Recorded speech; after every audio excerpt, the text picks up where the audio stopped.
Nous allons aborder aujourd'hui la question des relations que la philosophie entretient avec ce qu'on a appelé ici même le mode de connaissance dominant. Quand je lis le mode de connaissance dominant, c'est-à-dire c'est la science.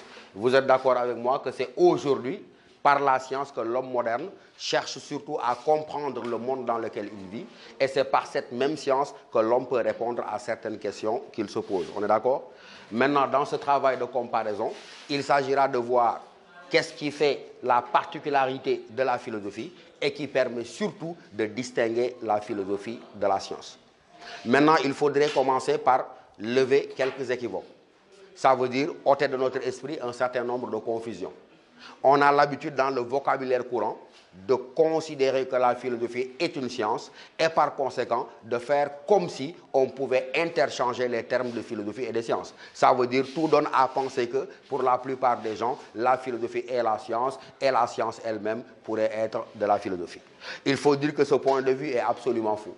Donc qu'est-ce que je vous invite à retenir tout de suite et à garder au moins jusqu'au mois de juin pour les aspects qui vous intéressent, parce que la plupart d'entre vous n'avez pas de vocation d'être philosophe. Donc au moins jusqu'au mois de juin, retenez que la philosophie n'est pas la science et la science elle-même n'est pas la philosophie.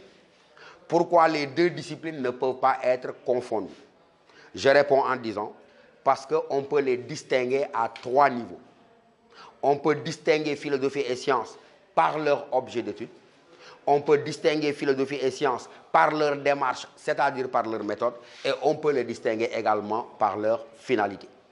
Je dis, je répète, philosophie et science ne peuvent pas être confondues. Elles appartiennent à deux domaines bien différents de l'activité intellectuelle des hommes. Et j'ai ajouté, si on peut les distinguer, c'est à trois niveaux. J'ai dit, on peut distinguer la philosophie de la science. D'abord, par quoi? On peut les distinguer par leur objet d'étude. J'ai dit également, on peut distinguer la philosophie de la science par leur démarche, c'est-à-dire par leur démarche, c'est-à-dire par leur méthode. Et enfin, on pourra distinguer la philosophie de science par leur finalité. D'abord, si vous prenez l'objet d'étude, rappelez-vous quand nous avons cherché à définir la philosophie. Qu'est-ce que nous avions dit en parlant d'objet d'étude? Lorsque nous avions cherché à répondre à la question « Qu'est-ce que la philosophie ?», nous avions montré clairement quoi? Que la philosophie n'a pas d'objet d'étude qui lui soit propre. Nous avons dit que la philosophie, elle tente de comprendre la totalité de l'expérience humaine. Et cela signifie qu'en revanche, la science, elle, je devrais dire chaque science, revendique, et nous l'avons dit, un objet d'étude qui lui est propre. Si je devais ici donner une définition minimale de la science, qu'est-ce que je dirais? C'est que la science est l'étude objective d'une partie bien déterminée de la réalité. Et lorsque je me donne cette définition minimale de la science, étude objective d'une partie bien déterminée de la réalité, ça veut dire que pour l'essentiel, quel est l'objet d'étude de la science? Elle étudie quoi? Pour l'essentiel, la science, elle étudie la nature extérieure. Et lorsque la science étudie la nature extérieure, elle cherche à découvrir quoi? Elle cherche à découvrir les lois de production des phénomènes de la nature. Et la notion de loi, elle est importante.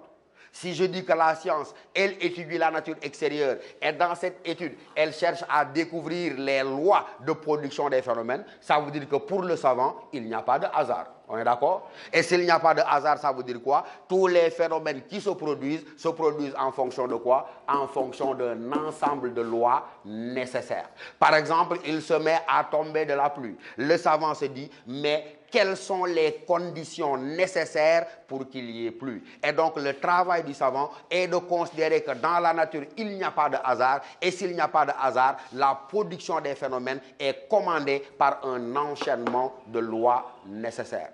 Ça veut dire quoi? Que la science, elle repose, et je vous demande de retenir ça, elle repose sur ce qu'on appelle le principe du déterminisme. Et disant que la science repose sur le principe du déterminisme revient à dire quoi? Que les phénomènes de la nature se produisent, mais comme je l'ai dit, en vertu d'un enchaînement de lois. Et je vous ai dit, le travail du savant, c'est de mettre à nu, de découvrir les lois de production des phénomènes de la nature.